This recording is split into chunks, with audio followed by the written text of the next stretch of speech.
Mesdames et messieurs, encore une fois, bonjour à vous. Nous espérons tous que vous portez en très très grande forme. Voici encore le rendez-vous pour parler bien sûr des thématiques liées à la santé du sportif, voire des athlètes. Nous nous intéressons à une thématique également très très importante depuis belle lurette. On parle de dopage sous toutes ses formes. De quoi s'agit-il? Pourquoi les athlètes sont tentés de faire justement ce genre de pratique, les conséquences sur la santé du sportif? Voilà autant d'aspects que nous allons aborder avec notre invité du jour. Il se nomme Monsieur Cedro Pata. Voilà, c'est le directeur de la médecine du sport et du contrôle du dopage. Avec lui, nous aurons beaucoup d'éclairages concernant cette thématique. Merci encore une fois de nous être fidèles. Docteur Cedro Pata, bonjour à vous. Bonjour Angelo. Comment vous portez-vous, même si vous êtes docteur? Bon, on vous le demande quand même. Ça va.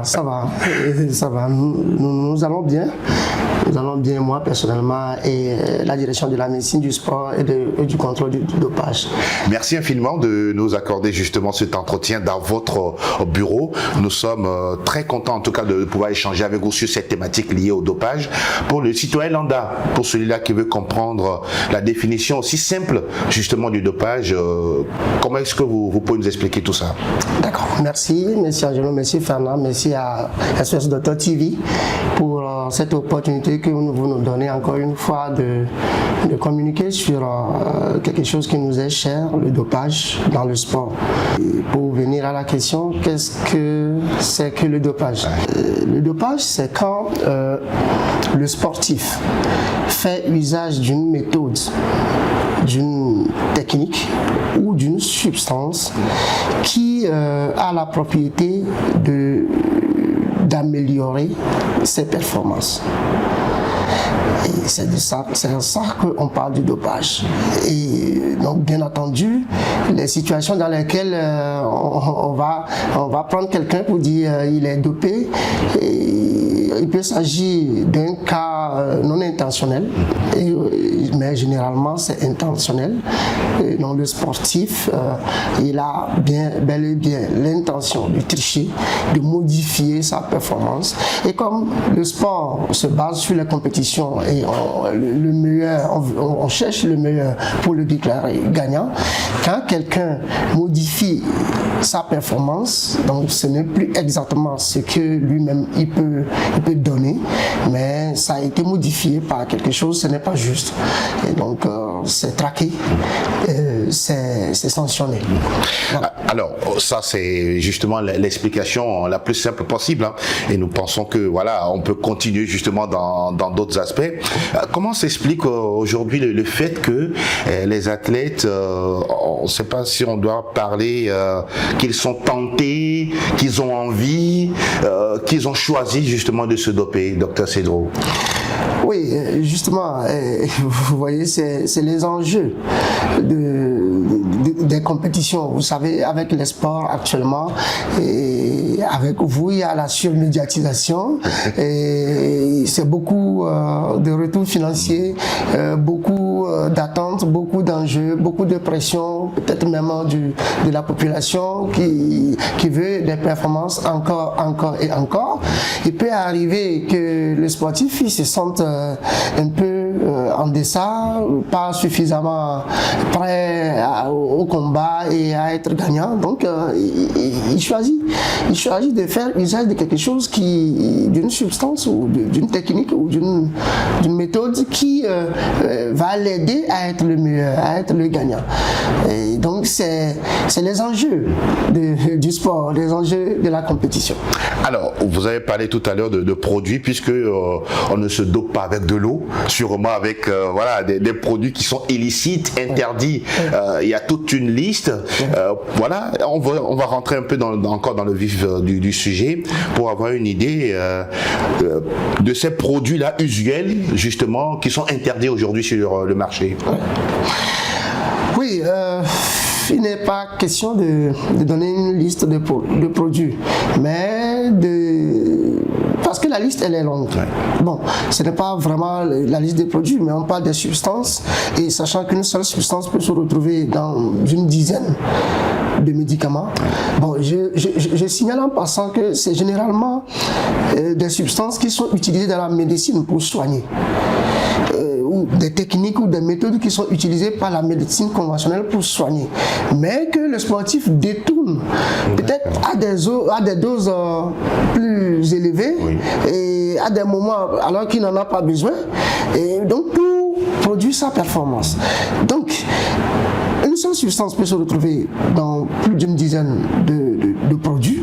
Donc, on ne pourra pas donner une liste de produits. Déjà, les substances, il y a une longue liste qu'on ne peut pas énumérer. Oui. Les techniques, pareil. Les méthodes, pareil. Donc, nous disons, parce que si nous commençons par citer, nous risquons de ne pas être exhaustifs. Oui. Et ça donnerait l'impression que ce qu'on n'a pas cité, il n'y a pas de problème. Et donc, on peut en prendre. Donc, nous disons aujourd'hui que le sport, c'est une carrière, c'est une profession. Et celui qui a choisi de faire cette carrière, il doit connaître les règles du jeu. Il sait qu'on ne prend pas n'importe quoi. Il sait que il y a des choses que quand on les prend, on peut être chopé par le contrôle du dopage et on peut être sanctionné. Et il sait qu'on ne doit pas se soigner n'importe comment. On doit tout le temps demander l'avis des gens, du personnel médical du sport qui se connaissent en matière de dopage pour des conseils par rapport à tout ce qu'on prend. Parce que le sportif, il est responsable de tout ce qui rentre dans son corps. Et il est responsable de tout ce qu'on trouvera dans son corps quand on va le contrôler par rapport au dopage. Donc c'est ça. Docteur, il n'y a pas de petit risque. Risque, c'est un risque. Justement, un athlète ou un sportif, que ce soit amateur ou sur le plan professionnel, qui s'adonne au dopage, il y a également des conséquences sur la santé physique, mentale et tout ce qui va avec. Ça nous pousse justement à vous poser justement cette question, docteur Cedro Pata. Quels sont les risques principaux, voilà, de manière générale, que rencontre justement le sportif qui a choisi délibérément de se doper? Pour la santé. Oui, pour la santé, les risques, il y a beaucoup de risques. Déjà, en consommant des substances interdites, on veut avoir certaines propriétés plus que ce qu'on a naturellement. Pour certains, c'est pour avoir plus de masse musculaire.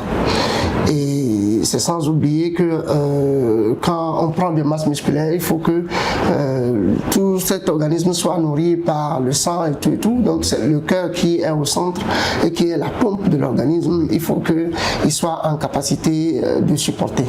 Donc on peut finir par une défaillance cardiaque qui peut aller même jusqu'à un arrêt cardiaque avec une mort en compétition. Et il y a beaucoup de sportifs qui font des morts subites en pleine compétition ou après les compétitions, après avoir pris des produits. On peut facilement se blesser parce que notre organisme, on l'a modifié par des produits. Donc on peut commencer par avoir des blessures à répétition. Et donc, qui dirait blessure à répétition, ça veut dire qu'on ne peut pas faire du haut niveau longtemps. On risque d'avoir une carrière qui est bâclée ou qui se raccourcit parce que on se blesse. On peut, en se dopant, finir par des embolies pulmonaires, des crises cardiaques. On peut modifier même ses caractères sexuels secondaires, c'est qu'un homme peut avoir tendance à présenter les caractères sexuels secondaires d'une femme et vice versa, parce que une femme prend un produit masculinisant dans le cas du dopage, ou l'homme prend un produit féminisant. Donc beaucoup de conséquences, mais le plus déplorable, c'est des cas de mort subite en compétition ou après compétition que nous avons ici et là. Et donc il est important d'éviter de chercher à modifier et est plutôt de se doper par l'entraînement technique, tactique et psychologique. Le contrôle du dopage, c'est généralement organisé par l'organisateur de la compétition. Si l'organisateur l'a prévu, ça va se faire. Donc les compétitions sur lesquelles l'organisateur prévoit qu'on contrôle des gens par rapport au dopage, ça se fait. Et généralement, c'est en pleine compétition. Mais nous avons beaucoup plus l'habitude de faire des contrôles programmés hors compétition. Par exemple, on voit dans les grandes compétitions des visites ou soit des contrôles inopinés. Voilà. Comment tout ça s'organise au niveau international, par exemple? On voudrait comprendre un peu. Est-ce que, voilà, au niveau justement de l'athlète, il est informé avant ou bien on le prend juste comme ça et on lui fait le dopage et on le chope? Généralement, on n'informe pas. On appelle, ça surprend et la personne doit se présenter, que ce soit hors compétition ou en compétition. En compétition, c'est généralement même dès que, prenons un athlète de judo, je ne sais pas, de karaté, dès que tu finis, qu'on vient te chercher en même temps. Et on te notifie qu'on va te contrôler. Seulement, on te donne le temps, si tu es le gagnant, de profiter, de donner des interviews, de prendre ton trophée, de faire des photos avec la famille, de jouir de ta victoire, mais on ne te quitte pas des yeux. On ne te quitte pas des yeux, tu ne quittes pas le terrain, et de là, tu vas directement à la salle de contrôle. Mais les contrôles hors compétition, au moins, même on n'informe pas, on appelle, on invite, et tu viens, on t'informe. Donc c'est inopiné, on n'informe pas. Parce que si on informait, le vrai tricheur peut savoir comment contourner, comment masquer, comment faire en sorte qu'on ne puisse pas détecter le produit dopant. Mais c'est sans oublier aussi que l'Agence mondiale antidopage a développé aussi des méthodes parce qu'on sait avec quoi les gens cachent les produits dopants. Donc, quand on cherche les produits dopants, on ne cherche pas que les produits dopants, mais on cherche les produits qui vont aider à doper, ou bien les substances qui vont aider à masquer plutôt les autres produits dopants. Et on remarque également qu'après, justement, après avoir savouré justement sa victoire, 2 mois, 3 mois, 6 mois après, les résultats tombent et l'athlète est déchu de sa médaille ou de son trophée. On retire la médaille, on retire les trophées, on retire les rémunérations financières, on sanctionne. Et ça dépend de combien la gravité, donc on peut prendre plusieurs mois. Et on peut sanctionner aussi l'entourage, le médecin de l'équipe, l'entraîneur, même les dirigeants, ça dépend des enquêtes. Et ça fait surtout des scandales. Ça fait de gros scandales pour l'image du sportif. Nous avons vu des cas, on ne va pas citer quelqu'un peut-être, mais nous avons vu, non, mais tout le monde est au courant, nous avons vu les cas des sportifs, Pogba et tout, tout le bruit que ça a fait et tout. Et depuis là, il a du mal. Bon, on espère qu'il va rebondir à Monaco, mais c'est pas facile. Vraiment, c'est pas facile. Alors, docteur, pour continuer toujours dans notre discussion liée au dopage et tous ces corollaires, nous voudrions avoir une idée. Par exemple, au Togo, on a également une structure qui s'occupe justement du contrôle antidopage et tout ce qui va avec. D'abord, parlons un peu de cette structure-là qui est au Togo depuis déjà des années. Comment est-ce qu'elle va? Comment est-ce qu'elle fonctionne? Oui, la structure fonctionne très bien. C'est, on va dire, un démembrement décentralisé de l'Agence mondiale antidopage. Donc, l'Agence mondiale antidopage, bon, c'est mondial. Et puis après, il y a des structures régionales. Donc, et il y a des structures nationales. Donc, chaque pays a une organisation nationale antidopage. Chez nous, ça s'appelle le Comité national antidopage, donc CONAD, qui est un comité interministériel. Donc, ça regroupe les cadres du ministère des Sports, du ministère de la Santé, du ministère de la Sécurité, du ministère des Enseignements secondaires, primaires, secondaires et même de l'enseignement supérieur. la douane et l'UNESCO. Bref, tous les acteurs qui peuvent être impliqués, parce que il n'est pas question seulement d'aller contrôler les gens, les tester et dire ils sont positifs, ils sont négatifs, mais de mener toute une lutte. Et la lutte, c'est en termes de sensibilisation, en termes d'éducation pour la prévention, pour que notre pays ne connaisse pas des scandales de dopage. Il est vrai également que Madame le ministre des Sports, Dr Lydie Bessikama, patronne également une partie justement de cette grande structure sur le plan international. Avant d'être ministre, elle a été le président de l'organisation de l'ORAD, l'organisation régionale antidopage, Afrique zone 2 et 3, qu'elle a dirigée avant d'être ministre. Parlons justement de ce travail, de cette structure aujourd'hui. Est-ce qu'elle a le pouvoir d'aller à l'intérieur du pays faire son travail, ou bien c'est seulement quand on est à Lomé? C'est partout. C'est partout. On va à l'intérieur. Pas plus qu'en décembre passé, on était à Mango lors du lancement des championnats scolaires et universitaires qui vient d'avoir son apothéose hier avec les finales universitaires. Donc lors du lancement, on était là pour former, sensibiliser les coachs et sur le stade pour aussi éduquer les élèves qui ont pris part à ce grand événement au stade de Mango. Donc ça veut dire qu'il y a également des points focaux qui existent autour de cette structure-là. Les points focaux décentralisés, pas encore. D'accord. Ça va venir, mais pas encore. Mais le comité, il se déplace pour éduquer, sensibiliser et même pour contrôler. Pour parler des préventions, justement, de manière pratique, qu'est-ce qui se fait sur le terrain, docteur Cédro Pata? Merci. On ne manque pas d'occasion. À chaque fois que le Togo doit participer à un grand événement comme les Jeux Olympiques, comme les Jeux Africains et tout, on ne manque pas cette occasion-là de sensibiliser encore les athlètes qui vont prendre part.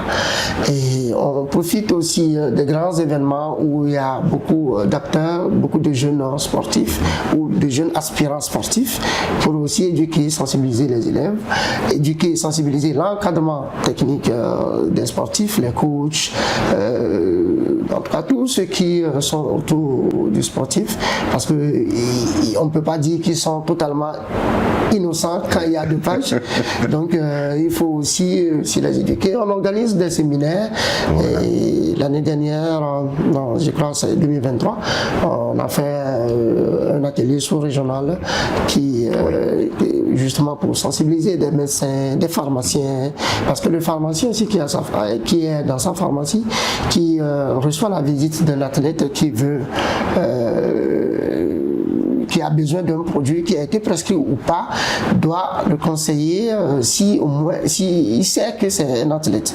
Il doit attirer son attention que ça contient telle substance qui n'est pas conseillée normalement pour toi, parce que tu es athlète et tout. Donc, il y avait aussi des coachs qui étaient sensibilisés. Donc, on utilise beaucoup de canaux et dans les mois à venir, il va y avoir aussi de l'innovation, de nouveaux canaux qui vont s'ajouter, que je ne peux pas dévoiler d'avance. On continue toujours dans cette discussion pour évoquer un cas dont on ne parle pas souvent assez, mais qui existe. Il y a quand même des femmes également, des athlètes féminins qui se mettent à la pratique du dopage. Est-ce que ce cas aussi est parlant aujourd'hui au Togo? Oui, aujourd'hui, malheureusement, nous ne contrôlons pas tous les athlètes quand nous voulons contrôler. Et nous ne contrôlons pas à chaque fois. Donc, on vient comme la venue du Messie et de Jésus-Christ pour contrôler de façon inopinée parce que ça coûte cher. Les tests et tout, ça coûte cher. On ne peut pas contrôler à chaque fois. Et donc, on contrôle on contrôle les femmes comme les hommes. Les hommes. Et en matière de dopage aujourd'hui, tu ne sais pas quand est-ce que les gens se dopent. Et donc, on sait que aussi bien les femmes que les hommes se dopent. Notre combat est qu'il y ait de moins en moins. Le paradoxe est que les gens font usage beaucoup plus, commencent par faire usage beaucoup plus des produits du terroir. Oui. Et malheureusement, on ne sait pas toujours quelle est la composition chimique de ces produits. Et c'est quand on contrôle et que le résultat revient, que c'est positif et que l'athlète reconnaît qu'il a fait usage de tel produit, qu'on peut dire, ah, peut-être que ça contient tel. Donc, bon, nous avons beaucoup de boulot parce que nous avons à travailler sur ce que les athlètes eux-mêmes reconnaissent qu'ils prennent comme produits de terroir, à les examiner pour s'assurer qu'ils ne contiennent pas des produits dopants. Mais de toutes les façons, même si ça ne contient pas un produit reconnu dopant, le seul fait d'en faire usage et de savoir que ça me permet de faire plus que ce que j'aurais dû faire, c'est une tricherie. C'est interdit, c'est pas permis. Aujourd'hui, il y a quand même cette pratique-là. Il y a certains athlètes, pour ne pas dire certains, par exemple footballeurs, qui prennent de l'alcool avant de taper dans le ballon. Il y en a d'autres qui prennent des boissons énergisantes, pour ne pas citer des noms et faire de la publicité. Comment c'est possible et comment aujourd'hui on peut penser comme quoi en prenant ces produits-là, ça pourrait nous aider à faire mieux? Les produits énergisants, on peut comprendre parce que ça peut, c'est vrai, énergisant, donc ça va donner de l'énergie pour le long terme, sauf que là, ce n'est plus son organisme, on est en train de tricher.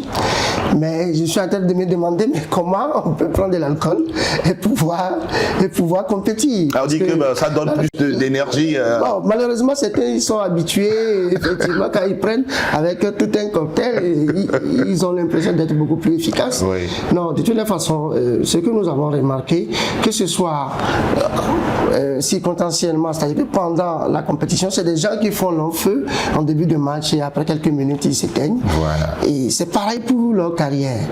Donc, quand on est la star d'un club je ne sais pas, des quartiers, de chez soi, on fait la pluie de beau temps parce qu'on prend les choses.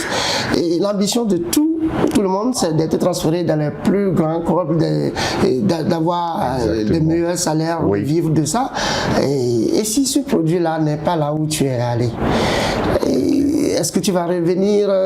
Comment tu vas faire? Donc, c'est pas étonnant de voir qu'il y a des gens qui brillent dans le quartier et une fois qu'ils sont partis ailleurs, ils s'éteignent pour jamais. Donc, bien pour toujours. Donc, c'est dommage, mais malheureusement, c'est ce qu'on constate. Et nous avons à faire à lancer un appel à la jeunesse nous encourageons aussi le travail technique, le travail tactique, la préparation physique et la préparation mentale. Et il faut être au top de toutes ces préparations et pour pouvoir donner la meilleure performance de soi qu'on puisse donner. Et les produits dopants, en plus du fait qu'on peut te choper à travers un contrôle, un test de dopage et que tu sois sanctionné, de toute façon, ça ne permet pas de faire une longue carrière. Et donc, il faut éviter de faire usage de ces produits. Docteur Cédropat, avant de conclure justement cet entretien, en quoi la responsabilité ou les responsabilités des parents, encadreurs, amis, proches sont importantes autour de l'athlète, du sportif, concernant justement la prise des produits dopants? Oui, c'est eux l'encadrement immédiat de l'athlète. C'est eux qui vivent avec lui, c'est eux qui le parlent chaque jour, c'est eux qui savent ce qu'il est en train de prendre et tout. Donc, c'est eux aussi parfois qui conseillent l'athlète de prendre ça qui lui apporte même à prendre. Donc, ils sont responsables. Et le jour qu'on saura qu'ils ont été pour quelque chose, ils seront justement sanctionnés. sanctionné. De toutes les façons, quand on dit que tu es entraîneur ou bien tu es dirigeant d'un club et qu'un athlète de ton club est reconnu pour dopage, ça ne fait pas une bonne image de toi et de ton club. Sauf que certains entraîneurs acceptent de l'argent par rapport à un sponsor ou à un mécène pour que l'athlète se dope, mais comme vous l'avez dit, derrière, il y a des conséquences graves. Il y a des conséquences graves. Et s'il y a un athlète de ma famille Pata, qui s'est dopé, vous imaginez, son nom va faire le bruit, c'est après on dira Pata. Donc ça, moi aussi je suis touché, je suis concerné. Et le pays entier, parce que en Europe, quand nous avons remarqué que quand un sportif se dope, on donne le nom du sportif et c'est lui qui s'est dopé, mais quand c'est un Africain, quand on donne son nom, on ajoute son pays. Donc l'image du pays est aussi entachée. C'est tout le monde qui est dans cette baraque. Donc on doit faire l'effort de donner les bons et justes conseils à nos sportifs. Et à nous également, en tout cas acteurs qui sommes dans les médias, de pouvoir parler suffisamment des conséquences graves qui peuvent découler justement de la consommation des produits dopants. Docteur Cédric Pata. Comme SS Docteur TV est en train de le faire actuellement. Merci beaucoup. Nous voulons avoir justement votre conclusion, sûrement des aspects qu'on n'a pas pu aborder dans cet entretien-là. C'est le lieu et de conclure avec vous. Merci beaucoup. Parce qu'il y a beaucoup d'aspects qu'on n'a pas pu aborder.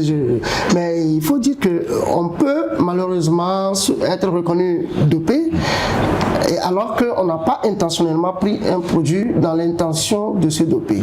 Et comme nous le disons, on peut même dans l'alimentation, parce que j'allais justement poser la question. Voilà, dans l'alimentation, se doper, c'est possible. Sans le savoir. On peut, en prenant un médicament pour un mal, se doper. Et donc, aujourd'hui, c'est de la responsabilité du sportif par rapport à ce qui rentre dans son organisme. Et quand on est sportif, on fait carrière, on commence par atteindre un certain niveau de professionnalisme. On doit savoir tout ça et faire extrêmement attention. On doit faire de l'amitié avec ceux qui s'y connaissent et à chaque instant demander conseil. Nous voulons aussi dire aussi que quand on est atteint d'une maladie qui nécessite qu'on prenne un traitement sur de la durée, il y a la possibilité de faire un AUT, une demande d'autorisation d'usage à des fins thérapeutiques. D'accord. Donc il suffit de nous aborder et on va mettre la personne dans ce processus. Mais ça suppose qu'il n'y a pas autre alternative pour soigner le mal. Il n'y a que le produit seul qui n'est pas recommandé, mais qui peut soigner le mal. Et ça suppose qu'on prend ce produit à des doses thérapeutiques. Et tout un garde-fou qui est autour, mais pour permettre à la personne de se soigner convenablement de sa maladie et en continuant par compétir. Et ça fait que si on le contrôle et on trouve ce produit-là, on ne va pas le déclarer dopé. Donc merci, et l'opportunité aussi de dire merci à CSO Docteur TV, à vous Angelo et à Fernand pour cette opportunité que vous nous avez donnée d'encore une fois parler du dopage. Merci à tous les membres du comité national antidopage, notre CONAD, et à Madame le ministre des Sports et des Loisirs pour les efforts incessants pour que notre sport se porte de mieux en mieux. Merci beaucoup, docteur Cédric Pata. Vous êtes directeur de la médecine du sport et du contrôle antidopage, au contrôle du dopage. Voilà, nous sommes arrivés au terme de cette émission, en tout cas réservée bien sûr à l'activité et surtout à la santé du sportif ou d'avoir des athlètes. Nous espérons vous retrouver bientôt pour d'autres aspects, bien sûr liés toujours à la santé du sportif. Nous espérons que vous allez toujours nous recevoir. Voilà. Avec joie. Merci. Nous remercions également Fernand et tous ceux qui ont travaillé autour de ce nouveau numéro. Merci d'être restés fidèles toujours à SOS Docteur TV. Dans l'émission Club Sport Santé, on vous souhaite de très très belles choses pour la suite. On se retrouve très très bientôt pour un nouveau numéro. À très bientôt. Bye bye. Merci.